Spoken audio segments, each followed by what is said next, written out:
So here's what I would like to do. This is how we start all of our workshops, with just a moment of meditation, concentration for everybody to arrive here in this room, in this place. So I'm going to say these words a number of times, and I say them many times in the workshops we do. Whatever it means to you right now, to breathe in your heart, whatever that means to you at this moment. Right? Pay attention to the place of the center of your chest and put the awareness of your breath. It's super simple. Every meditation form basically does the same thing. Like that. The second thing, as you do that, I'm going to remind you of something which I will remind you again of, and if you come work with us, you will be reminded many times. Pay attention to how that feels, how you recognize the fact that you are doing what I asked you to do, that you are breathing and centering yourself in your heart. How do you know that? What does it feel like? What's the sensation? Particularly, and here's a word that I will use many times, what is the vibration that you feel? Like that, see? So I get to sit here and I get to observe you and I get to feel that everyone in this room is doing what I already asked you to do. So probably you don't actually need to hear anything I have to say, because you already know how to do that. But here we are, and we're filming the thing, so I'm going to say a few things for you. The other thing I want to remind you, or not remind you, but inform you is this. I'm going to use some words tonight that have been taken and used in other contexts and have been narrowed in their usage. Words like faith, compassion, charity, grace, forgiveness, right? Usually these words are put into a religious context, and what I say when I am less charitable is they've been stolen and put into a box of religiosity. And that is not meant to denigrate anybody here. If you have a religion, you have a path, that religion is meant ideally to be a holding space for the experience of those very things. A holding space, a ceremonial holding space, is meant to allow people to experience faith. But the space itself doesn't own faith. This space, and a space that we construct together in the Essential Light Institute, is meant to be a holding space to experience what I call these divine forces, which are actual. They are not metaphorical, and they are not ideational. Compassion is not an idea. Compassion is a vibration that has a particular quality that we collectively agree to call compassion. Faith has a particular vibration, has a particular quality that can be experienced, and so collectively we say, oh, that's faith, so we can have a conversation about it. The same with the others. The main one I'm going to talk about, and that we talk about and experience in our work, is light. Light. Come in. In other contexts, light is called prana. And it is what is at the vibrational center of everything. And it expresses itself in different ways. In this room, it is expressing itself, first of all, in the fact that we are all alive. We are all alive. And that is defined by the vibration in us, which gets expressed as what we call being alive. We can talk, we can move. We are incarnated. Incarnation is a state of vibration. Consciousness is a vibration. Your body is a vibration. When you breathe, you are breathing in vibration. Why is that important? I have my own teachers, right? I have been given the job of being a teacher in certain contexts, but I have my own teachers. One of my teachers is a guru. His name is Dr. Vincent Ladd. And I was recently had the pleasure to be in his presence in Albuquerque, where his center is. And he's a teacher of Ayurveda. So some people may know what Ayurveda is. It's a very, very beautiful, powerful system of living life according to certain principles. It's very centered around food. It's a very beautiful path. And Dr. Ladd was teaching, and he stopped, and he said, he said, God doesn't speak in words, God speaks in vibration. And then he went on talking about something about Ayurveda. And I was looking at the students in his class who were writing like this, and I thought, did anybody hear that except me? Now, that's another word, God. That may or may not resonate with you. I find it absolutely irrelevant whether you use that word or you use something else to describe that from which all this emanates. I don't care what word you use. I use different words depending on where I am. So all of those words are things that have been captured, and we are recapturing them. Why? Why? Because we are in a moment, I am in a moment, but we are collectively in a moment when we need another way. We need another way. I was here a year ago and I gave a talk. I came back to Charlottesville. The people I've talked to, nobody's telling me that Charlottesville is way better a year later. The weather's beautiful. Charlottesville's a great town. But actually I was talking today with my dear friend Pamela, who told me, Charlottesville, there's a tension, there's an underlying tension here since the thing that happened a couple of years ago. But it's not just Charlottesville, right? We are living in a time of lots of tension and lots of temptation to join in the exaggeration of the tension. I recently had a very powerful experience that I will describe very quickly because the context could take a long time to explain. But I was just in Brazil a week ago. And I was in a particular ceremonial space, one of these ceremonial spaces designed to help people experience something very powerful. And in this case, to experience what we call mediumship, what we call our relationship to light and to entities and beings who work with light. That may be also strange language for you. If you want to ask me a question about it later, I'm very happy to talk about it. The point is this. I had a question in me. I had a question. The question was, what the heck is going on? That was my question. What is going on? I see so many people disturbed, so many people unhappy, so many people caught in fantasy of various kinds. In other words, making up stories, trying to explain what's going on.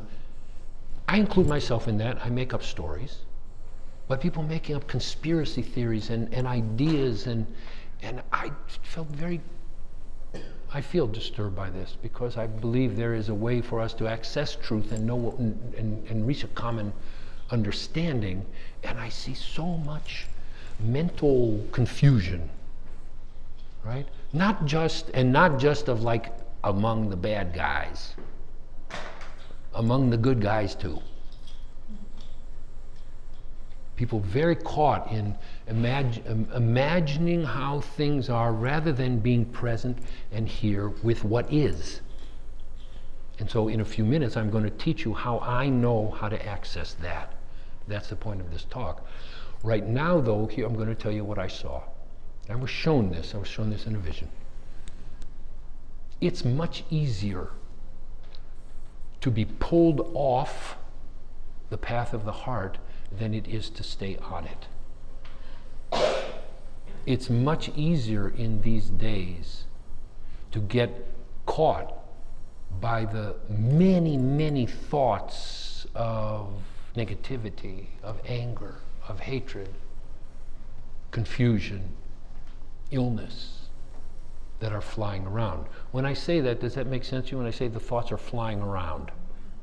Thoughts are flying around. We live in a sea of thought. Right? We're sitting in this room and the air is pretty nice and today was a beautiful day. Walking down the plaza here, we are walking through a sea of thought. And thought, when I see thought that fly out of my mind, and I see thoughts fly out of your mind, they look like little blobs of thought. They're like little gobs of thought. Every time someone thinks something, boom, flies into the air. And it flies around looking for a friend. So a thought that comes from the heart, that emanates from the heart, looks for another heart. A thought that comes from anger looks for other anger to augment, to join in. And so we exchange these thoughts all the time with each other. And some of us are more sensitive than others to the inundation of those thoughts. Right? I don't know if you've ever had the experience. You walk into a room full of people and you feel fine. You feel just fine, you're just fine, and all of a sudden you don't feel so good. And you wonder, what's going on? And sometimes you leave and you feel terrible. Because you ran into some resonant thought that somebody had left behind because they didn't know what they were doing. And, as somebody once said, forgive them, they know not what they do. Someone has expelled a thought of sadness or anger or confusion or hatred or misery that resonated with something in you, what I call the dents. I have dents in me. I have dents from my trauma. I have dents from my childhood. I have dents from the mistakes I've made. I have dents from the ways I've mistreated myself. I also have dents that are my glories and my positive self and the positive things that I've chosen to do with myself, right? But those dents attract things to fill them up. It's like having a car that got a dent in it, and they fill it in with some putty. But the putty for us is thought. So what am I going to do? That was my question, right? In this ceremony, what the heck? And so that's what I saw. There's so much of it, and it's so easy to be pulled off. So what's the solution? Now, I'm not going to tell you, I'm not going to give you a panacea, and you're not going to walk out of here like knowing the answer to everything. You're not going to walk out of here with no more problems ever in your life, right? Neither am I, by the way. What you are going to do is walk out of here with the possibility of creating a vibration in you, actually not even creating, discovering a vibration which already is in you that can serve you as you make your way through the sea of thought. Can serve you to protect you as much as is possible, can serve you to help you, to give you an atmosphere, an inner atmosphere to heal yourself, can serve you in your work, can serve you in your family, can serve you in times of difficulty, can serve you in times of ease. That's what I'm going to give you tonight because it's what I've been given. And it's really simple. Yes, do I hope that some of you are going to come at the end of June and sit with us for 3 days and learn it for real? Yes. But if you walk away from here with this thing that I'm going to teach you, I will have done my job, and I promise you will have gained something. But I'm going to give this lady some water here because she's...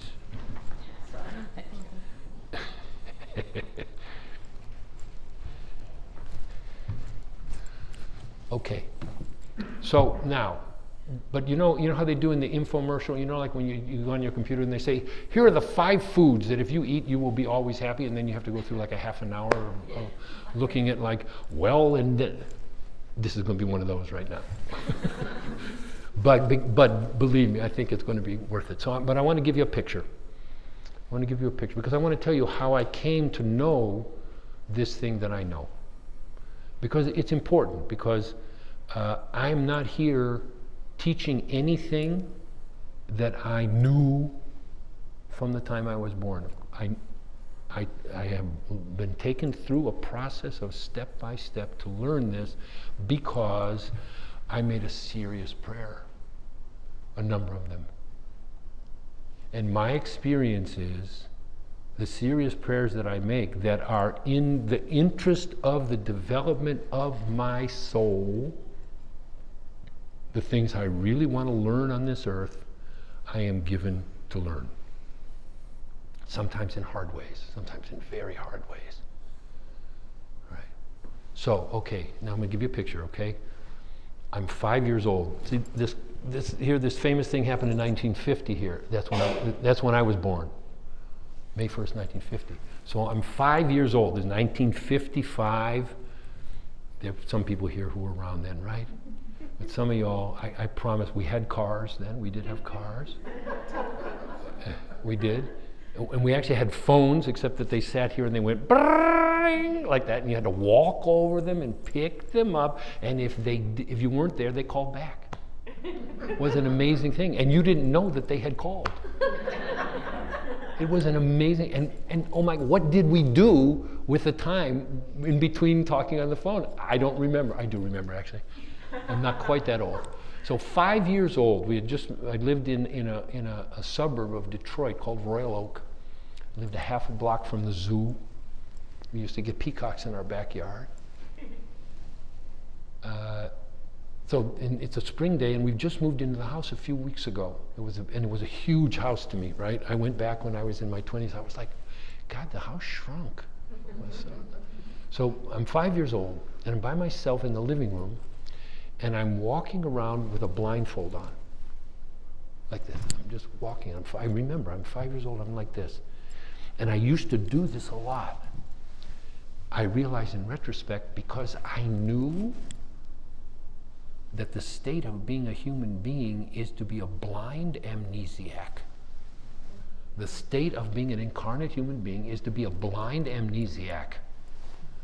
I don't see hardly anything, and I don't remember anything.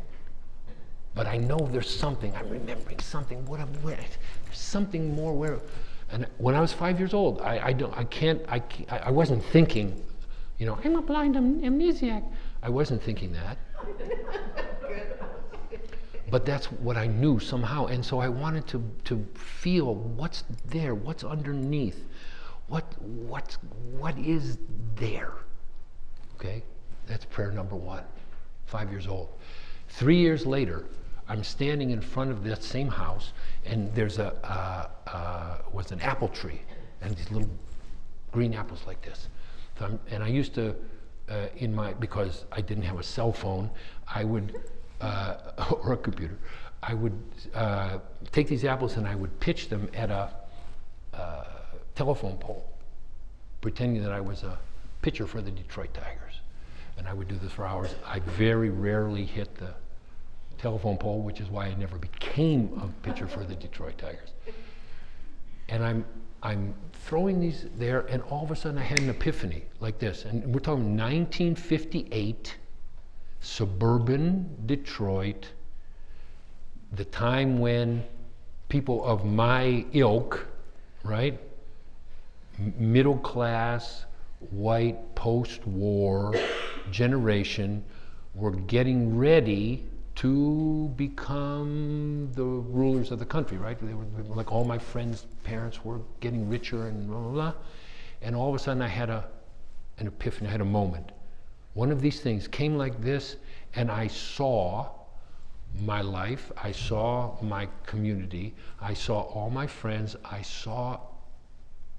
can't describe it except I'm doing this, like I just saw everything around me. And the essential quality that I felt in that moment was, it's boring. Boring. I was 8 years old. I knew what boring was, right? Because we didn't have cell phones, right? So I didn't have anything to do. So, boring. So that was my second prayer. My second prayer is, please don't let me be bored. I can sit here and testify that is true. I have not been bored in my life. Okay, flash forward 10 more years, and I'm in a jail cell in Ann Arbor, Michigan, having been arrested in a protest.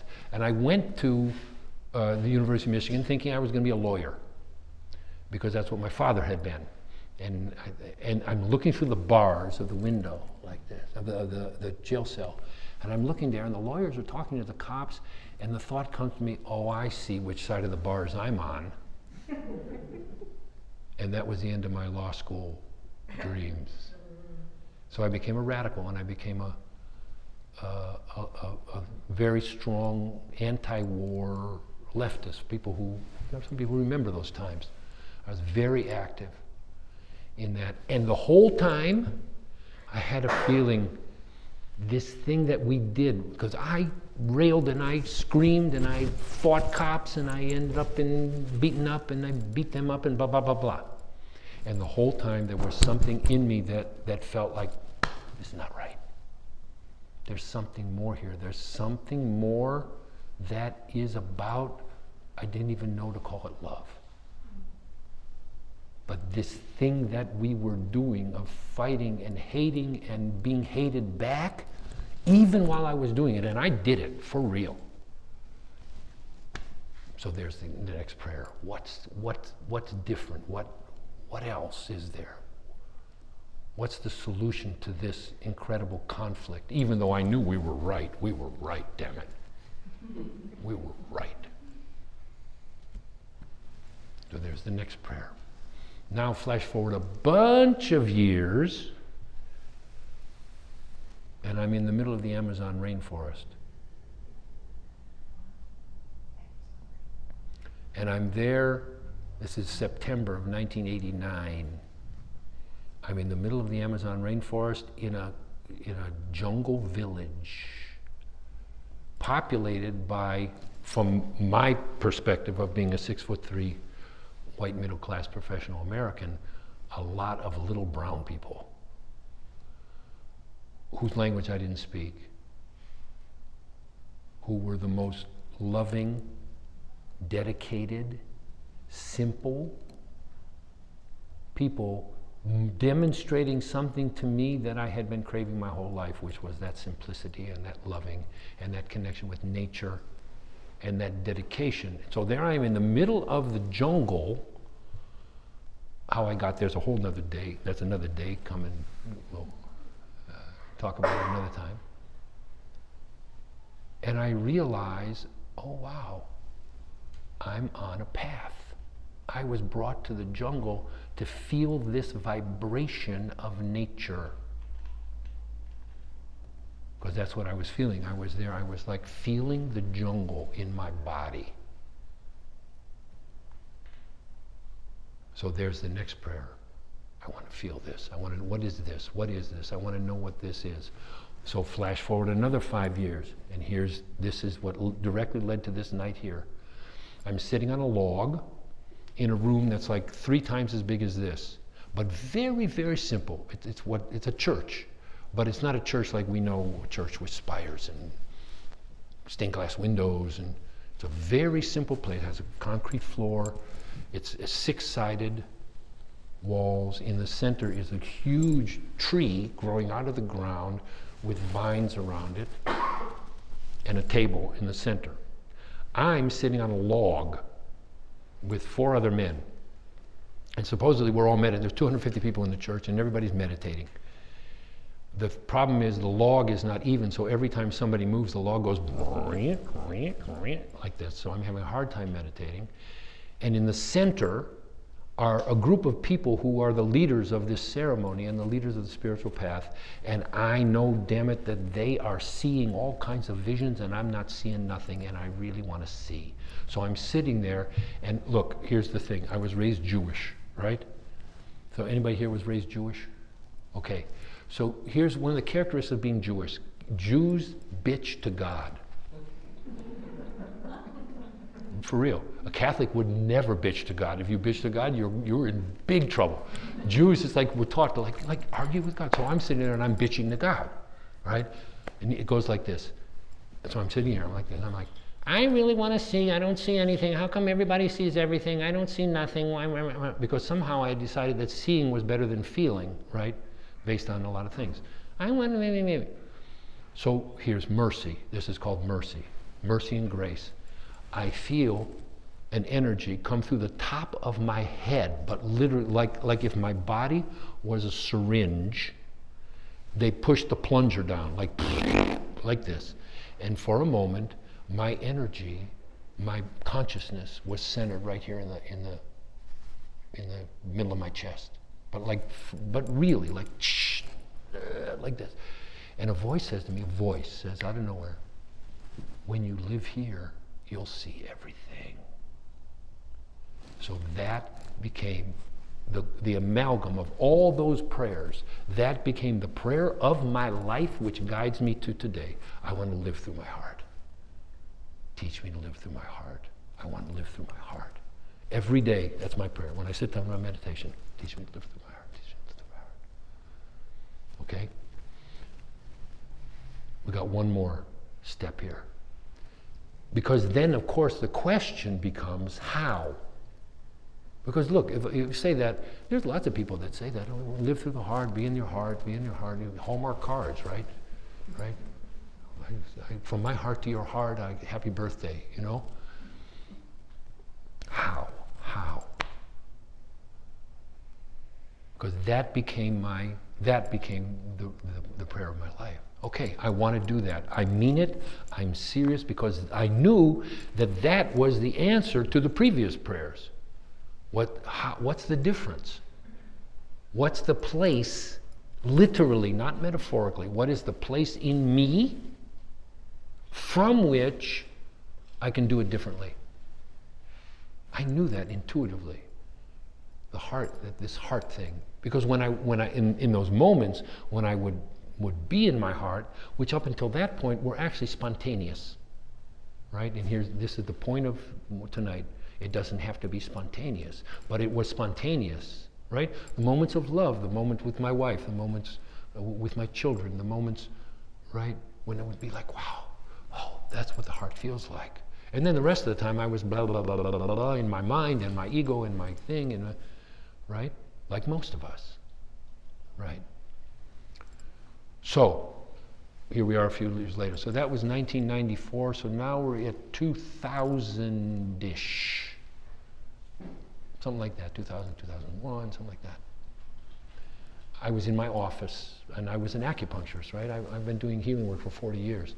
And my training was as an acupuncturist, and I had an acupuncture practice which became a healing practice, a spiritual healing practice, which is another part of this journey that I've been on. And so I'm in my office, which was a small house in Ashland, Oregon. We used to live in Boston. We had moved to Ashland, Oregon, a small town in southern Oregon. You're all welcome there. It's a very, very beautiful place. And on this particular day, I was doing what I always did, what I had done for 25 years, seeing clients. I had 2 rooms, and people came for acupuncture, and they came for healing, they came for counseling, and I had this full acupuncture healing practice that I did for many years.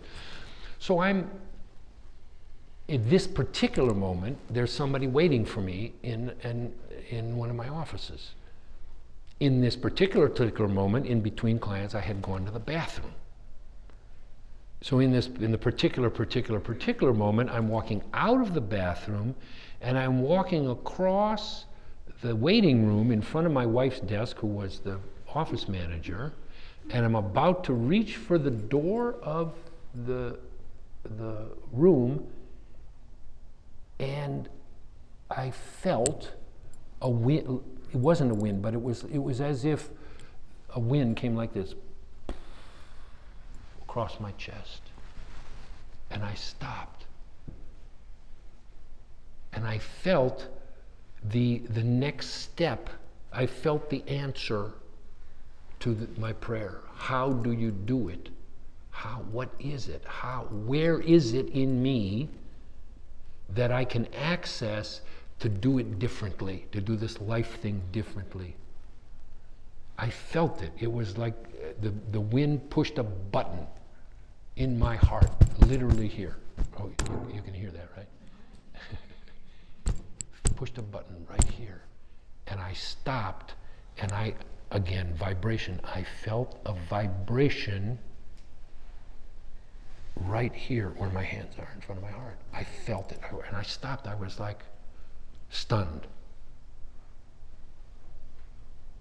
I stopped, and I realized, and so then I was paying attention. I mean, couldn't help it, and I realized there were some qualities in this particular moment. All of a sudden, I didn't really care.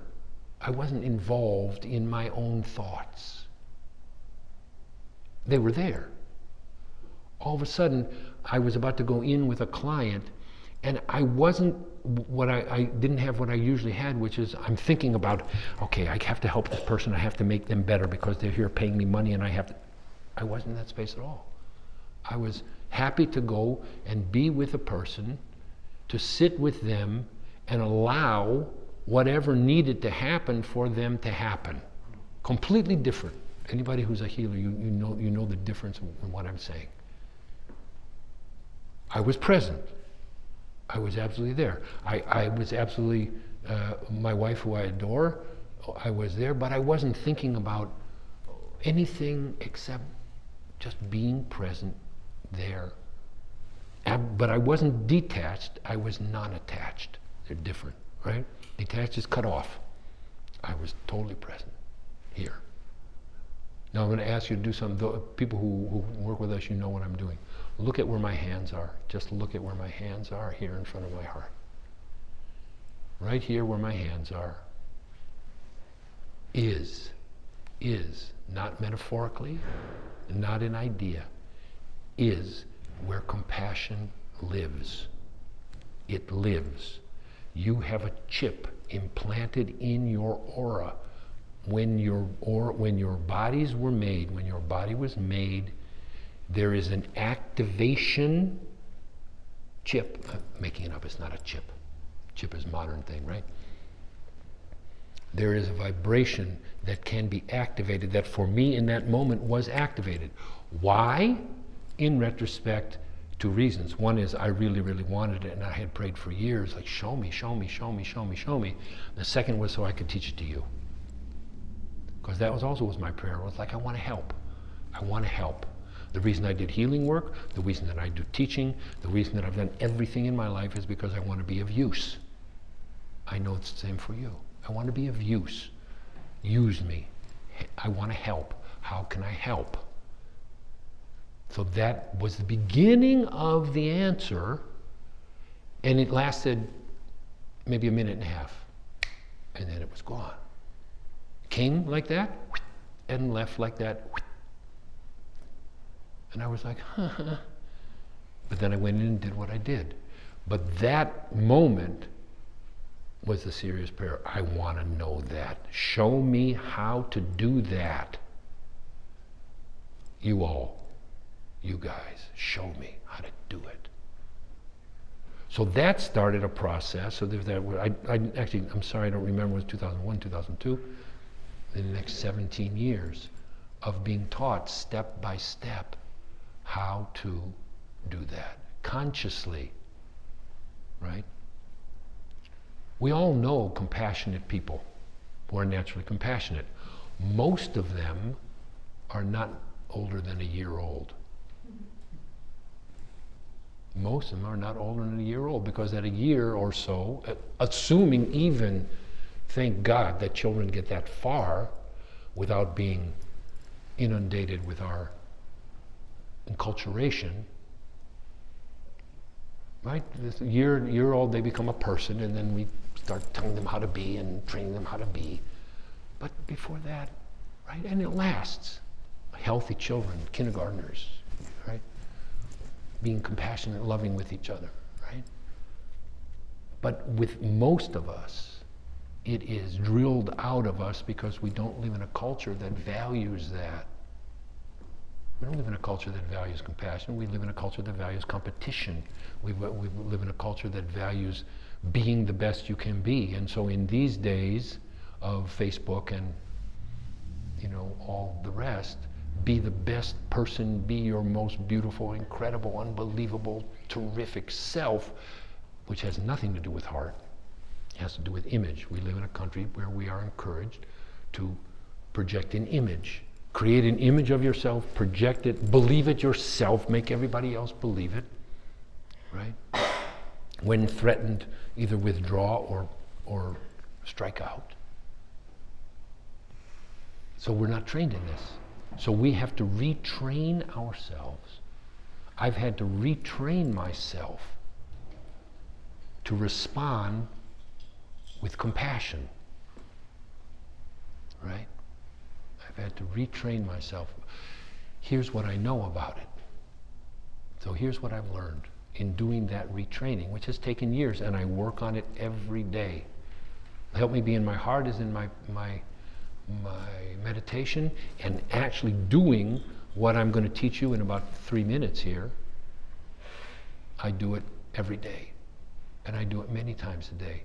So that's another thing that I want to emphasize to you, right?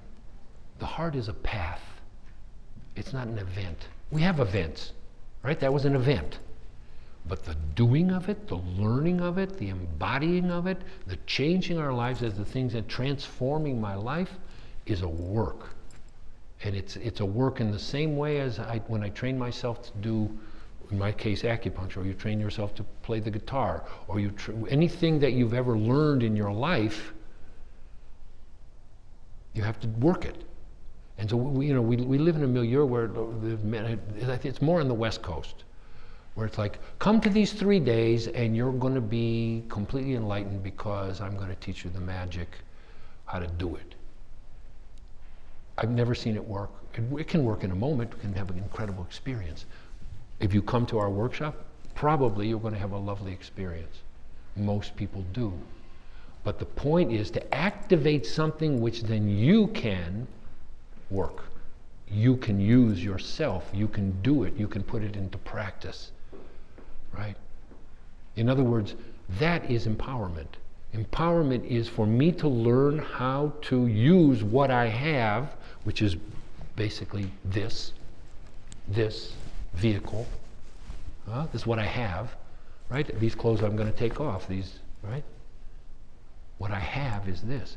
And to learn what is inherent in me, what is built in me, what is in the original equipment that I can activate and use. That to me is empowerment. And that to me is what makes me and you a healer, what makes me energetically safe, what makes me able to recognize and not become the channel for all those thoughts, those thought blobs, what makes me able to stand in the face of difficult things in me, difficult things around me, makes me help the people who come to me for healing much more easily and without me getting burned out. Those people who work with other people, right? You know what burnout is. By the way, parentheses, there is no such thing as compassion fatigue. Compassion fatigue does not exist. Compassion fatigue does not exist. Compassion is inexhaustible because compassion is a universal force. There's empathy burnout. There's empathy fatigue for sure. There's sympathy burnout, sympathy fatigue, for sure. But there is no such thing as compassion fatigue, right? I'm tired, right? I've been working for months, but I'm not fatigued in that way. I'm tired because I've been living in hotels and and doing lots of ceremonies and taking care of people. So I'm tired, but I'm not fatigued in that way. I don't feel I can't help anybody anymore. I don't have this anymore. So I have been trained step by step, learning what has been called, what we have been given that are called divine tactics. Divine tactics. What is a tactic? A tactic is something that you use to accomplish something. It's a strategy. The tactic is the how do you say it? Is the specific employment of a strategy. What is the strategy? The strategy is, I want to live through my heart. The strategy is, I want to find another way to be on earth, but to be. It's not my path, nor I don't think anybody here, it's not your path to withdraw and pretend that nothing is going on and live in isolation. That's not my path. But it's not my path also to be inundated, to be overwhelmed, and to be contributing my own bricks to the fight. That's not my way anymore. It doesn't help. One more drop of criticism, of judgment, into the sea of judgment and criticism just makes the sea dirtier. It does not help in any way. Right? From my point of view. That doesn't mean you're not called to do things. We are called to activism. We are called to do things. But doing it how? From where? Okay? So that is what I want to teach you. Some people know this, but I'm going to teach it to you right now. And then we're going to have a time of questions, because you don't need to listen to me all night. As they said, as Dr. Ladd said, the divine speaks in vibration. Right? So I'm going to teach this to you. But first, another step of the infomercial. Some of you don't, some of you know this, some of you have studied with us. But I need to give you a little territorial map here. Okay? So, if you come and study with us, and actually in this book, which took me 7 years to write, and I actually am quite proud of it. It gives a lot of it gives this whole paradigm that we're talking about, what I call putting on goggles, right? We're going to put on goggles here for a minute. You're going to put on goggles with me. So, okay, right now, because I feel very good being with you all, and I'm very happy to be here, and my heart feels very open. My aura, my vehicle, is about that big. Like this. I'm going to show you. It goes like this. Right? If I was standing on the subway in Boston, where I used to be, it would be about like this. Right? This morning when I woke up and I felt super contracted, it was about like this. And then I had to do this work. Right? Yours too, right? Like this, like everybody here. You live inside a bubble, an egg. We all do. All creatures. All creatures, right? I was at my house. I live in the woods. And a year ago or so, we have a dog. We have this great dog. His name's Embody. And he's a playful dog. He's actually really sweet, but he's a dog. And so there was and we have lots of deer. We have deer and we have foxes and we have lots of turkeys, and every once in a while we have a bear, and so I live in the woods. And this particular day, Bodhi decided he was going to play with his baby deer, and the baby deer got super scared, of course. So I go outside, and my kids are like, "Oh my God, the deer!" Because it was this sweet little deer, and he wasn't dead, but he was like, he had been Bodhi-ized. And so I thought, okay, I know the deer has an aura. I know the deer has a vehicle. So my son was holding the deer, and here was the deer here, and I went like this, and I just held my hand there, and I just gave this deer love and calmed him down, and he went like this, and then we put him down and kept Bodhi away, and he went and found his mama. Right? So now I have a reputation in my family as like Dr. Doolittle, you know, like can fix little bird, or did with a bird too, actually. Why? Because I could love it, and I could open my heart, and I wrapped this little deer in a space of compassion. I didn't know whether I was going to live or die, but I could do that, and from that place, I could feel, sense, see where his little aura was, and where there was a place of tension in it, in his, what he calls his emotional body, and I held it and I calmed it down. It wasn't a big deal, to tell you the truth, if you know how to do it. So the deer has it, the dog has it, you have it, all creatures have it, the fish have it, the plants have it. We are vibratory entities. We are made of vibration, and all the different layers of you, of me, are simply slight variations of the vibratory theme. That's all. So this dense part, so the bone is super dense. The blood is not so much. The skin is another thing. Then it goes here, what's called the etheric body, which is where acupuncture and Reiki and all these wonderful things work. Here, then it goes here. It's called the emotional body, which is what shrinks and grows. That's why today, you know, I feel good, I feel happy to be here. Boom. On the subway, I go, whoosh, my emotional body shrinks down to a quarter of an inch. Everything shrinks in. Then there's what's called the mental body. The mental body is a band that surrounds me. All right, and then goes further even into what's called spiritual body. So that I want you to just get the picture. I am absolutely sure that this exists. I can affirm this. For you, it may be an experiment. This whole thing can be a scientific experiment. Scientific experiment is, right? What is a scientific experiment? Scientific experiment is like, you know, I think that's how it works. Let's check it out. That's a scientific experiment. I think so. I make up a hypothesis, and then I make a program to find out if that's true. I do an experiment, I gather data, and I reach a conclusion. And I'm completely willing to be wrong, right? If you're a scientist, you've got to be completely willing to be wrong. So I entered this study of the heart of compassion with that, like, I don't know, I feels like right to me, but let's see. So I'm offering it to you, for you to be your own scientist, your inner scientist. See if I'm right. I'm absolutely clear that this exists. I can see it in each of you. Okay? So I just want you to get it, because it's important to understand this compassion thing. So then, I am then divided, although not divided, but segmented into layers, right? The etheric body, the emotional body, the mental body.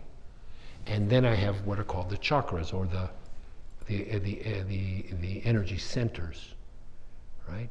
So I have 7 of them. We're going to talk about one, which is the heart. There are 7 in the body, starting from the ground, coming to the belly, coming to the solar plexus, coming to the heart center, coming to the throat, coming to third eye, and then up here. And then there are other ones, secondary ones too. Those hold the qualities of what it means to be a person. So the first chakra on the ground holds my incarnate vibration, holds the health of my body, puts me in reality, puts me on this earth, allows me to be strong, allows me to be clear, allows me to sort out what is real and what is not. As an example, and each one has its own, right? It's totally talked about in the book. It's what we talk about in our training. The heart is the center. There are 3 above, 3 below. The heart is the place where everything meets. The heart is the transition point from what is called the lower self, which is this life, who I am in this life, to the higher energies, which is what I am beyond this life. I hope that you understand there's a beyond this life, right? I hope. You wouldn't be sitting in this room, you'd be sitting somewhere else. There is a beyond this life. There's a before this life, and there's an after this life. This is the schoolroom. You're in school. I'm in school. The schoolroom is your body, is your vehicle, right? The curriculum is everything you're learning, including the troubles and including the good stuff. That's your curriculum. The heart is what allows you to learn it for real, right?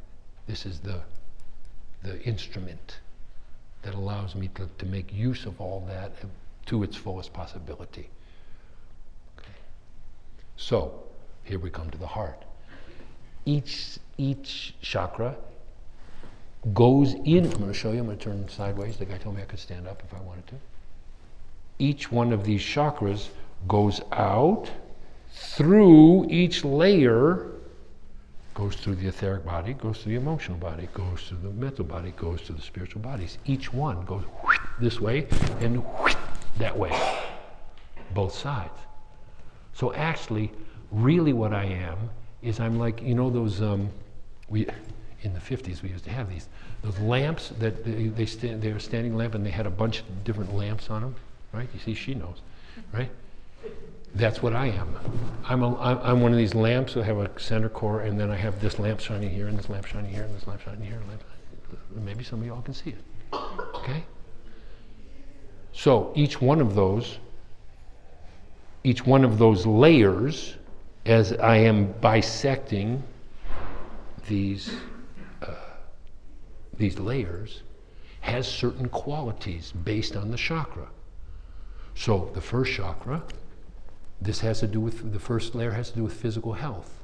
The second has to do with emotional health.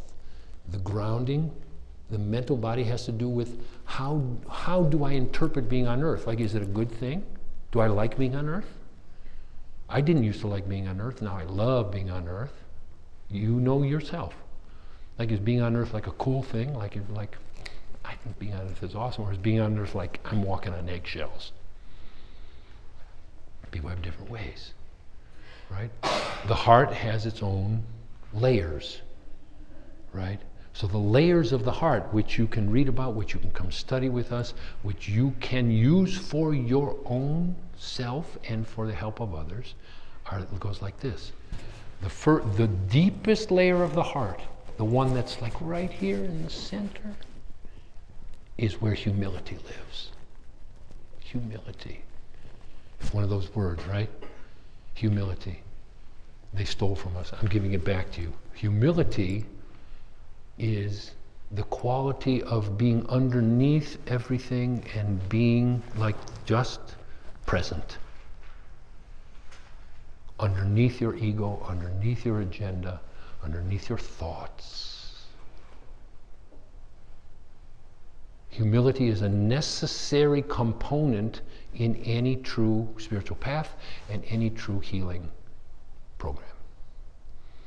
It's really hard for humans to be humble. It's really hard for American humans to be humble, right? 5% of the world's population, we have 40% of the world's everything, and we think like we're just the best, right? As my son would say, we think we're the shit, right? It's really hard. And so to be a true healer and to be truly healed, I need to be brought to that place. And sometimes it hurts. It hurts. I had to be. That thing about living in my heart, it wasn't like, hey, I'm going to live in my heart. It was like, okay, you want to live in your heart? You're going to end up on your knees. You're going to end up on your knees because energetically you need to be brought to a place that you don't know anything about. And it's true, I didn't. I was a middle-class, professional, firstborn Jewish son. Dude. You know? So I had to be brought to my knees. Difficult things. Humility. Second layer, right here. You can do this with me if you want. You can put your hands here if you want to do it. That would be nice. Okay, so start here. Like she has her, put your fingers right here in the center and breathe. Just breathe. And imagine, just say to yourself the word humility. Inside, just say humility. Humble. Like that. And as I said before, just feel. Feel what happened to you, feel what happened in this room. Everybody's like, comes very calm. All right, now, rest your fingers very lightly on either side of that space, but super lightly, just barely touching. And that is the space of calm, C-A-L-M, calmness. Breathe. You can feel, just get a little calmer.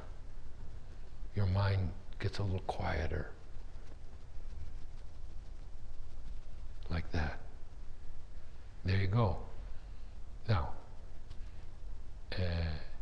if that's all you learned tonight, as we would say in the Jewish Passover, dayenu, it means it would be enough. Huh?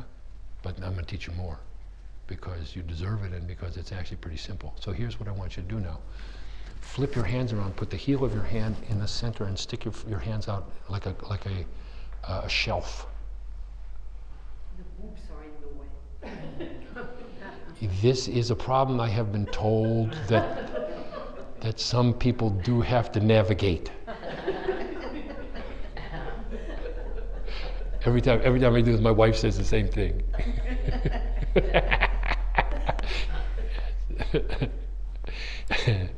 Okay, so you're making a shelf. Now, put your attention where your fingers are, right, like right here, right on your fingers. And imagine, feel, sense a band going all the way around your body, like a ring of Saturn. Goes all the way around, that distance, like all the way around your body.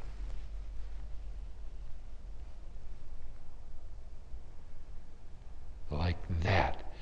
You have successfully stepped into the space of compassion. You have stepped into the space of compassion. Congratulations. And I'm telling you again, it's not metaphorical, it's not an idea. Every human has this space built into your original equipment. All you're doing right now is activating it by your attention. And everybody's different, right? So some people, you see it. Like sometimes I see myself, like I imagine there's a chair there, or it's a dock. You know, like a dock in a lake, and I go and I sit in the end of the dock, and I just sit down on the dock. Right? Like that. I mean, my compassion dock. Some people feel. Some people are going to sense it. Sensing is like, I don't really know how I'm doing this, but there I am. You can imagine it. Right? Maybe you hear it. Very few people hear. They hear the water, or they hear the... You are in the space of compassion. Now, here's what you're going to do. We're going to take one more step because we can. Put the heel of your hand where your fingers are. In other words, you're 50% out. Just go that much again. Okay. Now you are, I'm not kidding, you're in the place of faith, faith, faith. This is where faith lives. Faith does not live in a church. Faith does not live in a synagogue. Faith does not live in a mosque. Faith lives in your vehicle, in your heart. For real. Faith actually is the driving force of the universe. Faith is a universal vibration. What pulls the universe forward and what pulls you forward to keep going when you have no idea why you're doing or how you can do it is faith. The vibration of faith. Some people get their faith stimulated by going to church or going to synagogue or going to a mosque, going to a ceremony. But what's being stimulated is in you. You didn't get it from that ceremony. You got it in you. It was stimulated. Right? Now, okay, let's take one more step. Put your arms, just put them out like this. You're in the spiritual body of your heart, the spiritual body of your heart, which is the place of surrender to the mystery. Surrender to the mystery. Surrender to the mystery. Because after all, it's a mystery, right? We have all these explanations, it's this, it's that. Really, I don't know what it is. I know that it's incredible. I know that when I enter into contact with that, I am taken into a place beyond my own little self into something which is universal. That's what I know. I call that the mystery. Okay? So, fundamentally, that's what I have to teach you. That's what, if you come and work with us for 3 days, we're going to get it for real, because to hold it and to access it and to do it at will, which is you can do. You can do this at will. And when you learn how to do it will transform your life. To do that, you need some extra stuff. You need some extra tactics. You need to learn how to ground consciously. You need to learn how to be in your center and know what it feels like. You know how to step into your heart for real. You need to learn how to link up your third eye and your heart together, your first chakra. And you need to learn how to recognize those states, as well as recognize the vibration of your ego, the vibration of those thoughts that try to intrude. Right? It all sounds very complicated, but actually it's like that. It's like 1 second. When you get it, you're like, oh, I see where I am, like this. Right? Okay. Why do you want to do this? And it's the last thing I want to say. Why would you want to do this? What does it mean to transform your life? I can speak for myself, and I can speak from the experience of some of the people here and other people that have worked with us. I already alluded to it. I don't have the same level of fatigue.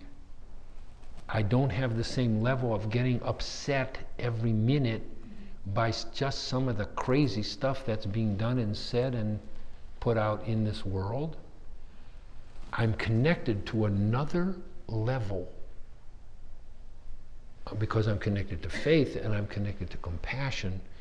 I have a place which is to hold that space wherever I am. And so I'm present. What does compassion allow me to do? Compassion allows me to be present and to hold a space for whatever can happen to happen. So in an individual healing space, symptoms that are troublesome are the sign that something is trying to move and transform in the body, and it's bumping up against something that's preventing it. In other words, there is a natural inner movement toward health. There's a natural inner movement toward evolution. It's built into us. When we have constrictions that don't allow that to happen, we call that symptoms. And they are symptoms.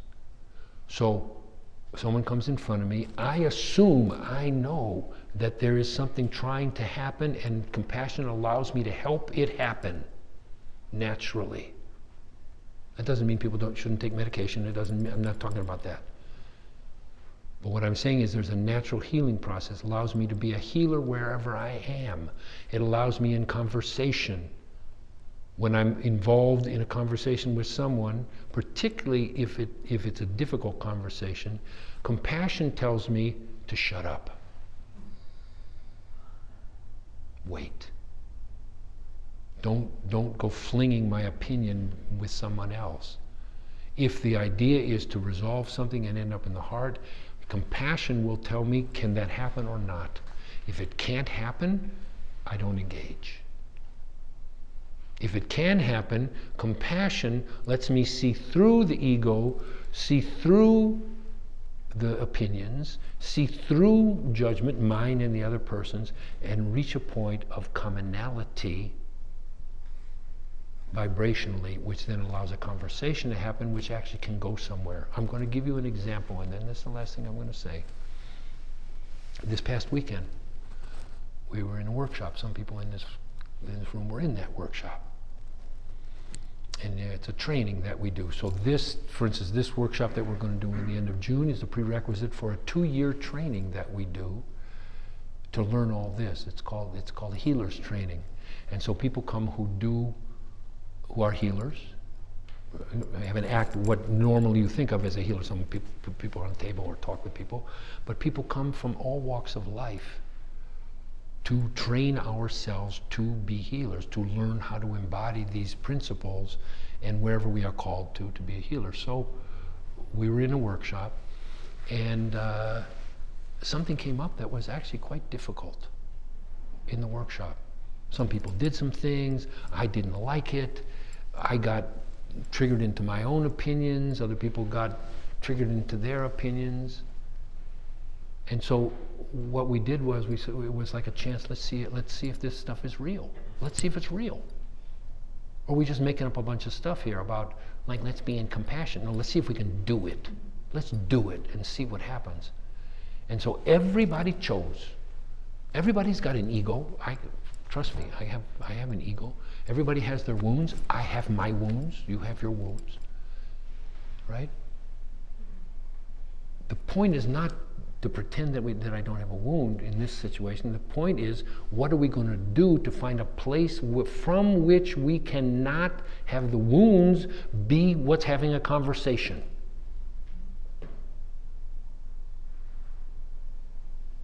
Acknowledging that everybody has wounds. Okay?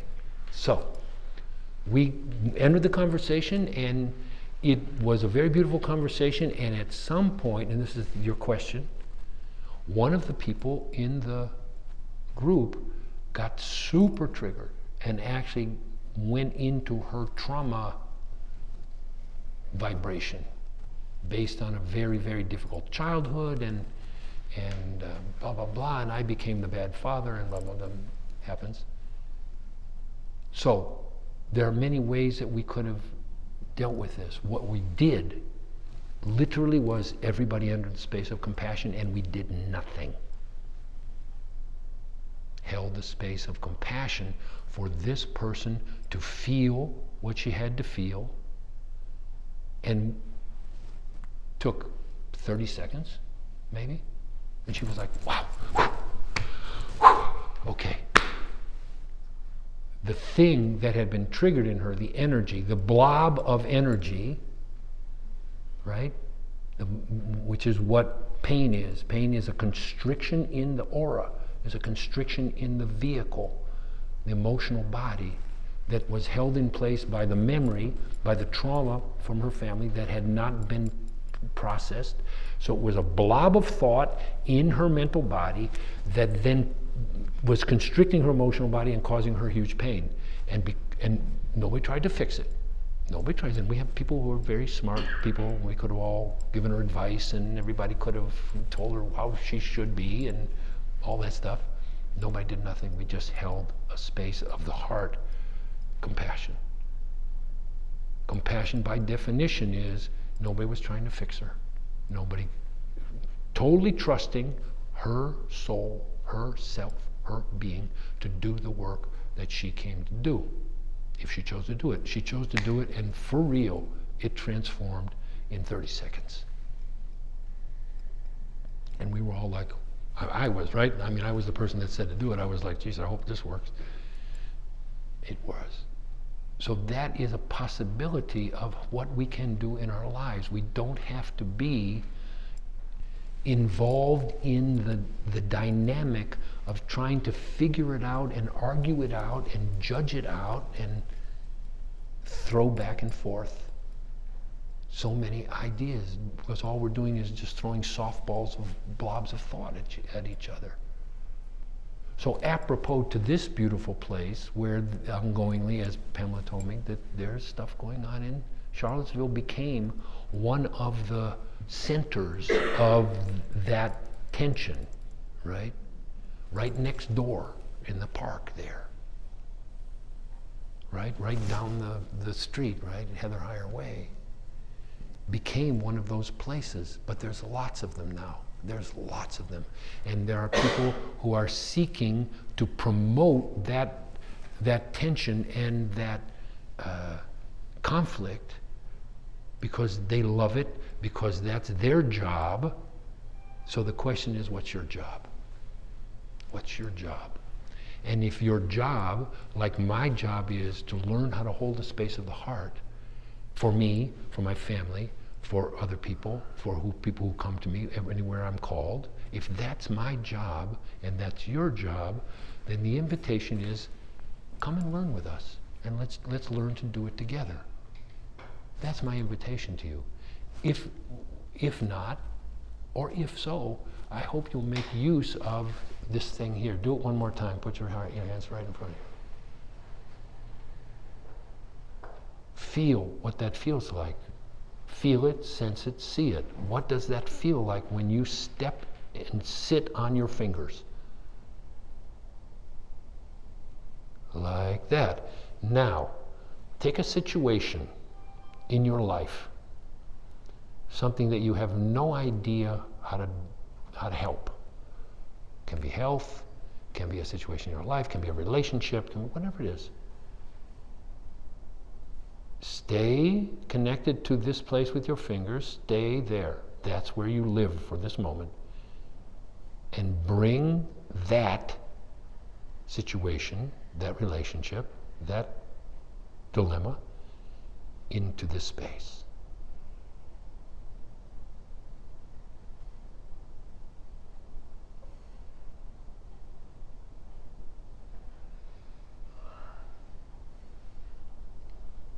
Like that. Now, feel, see, sense the light that just came into this room to radiate that. How you know? I'm telling you it did.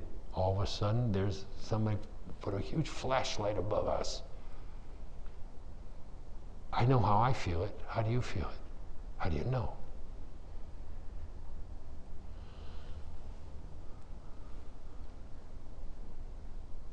That's the training. The training is, how do you recognize light? How do you recognize compassion? And all these other divine qualities: forgiveness, faith, mercy, truth.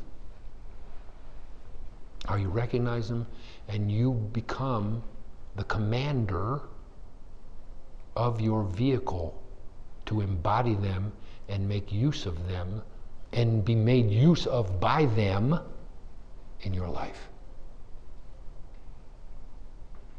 That's the training. That's the path I know. So I want to thank everybody most sincerely for coming.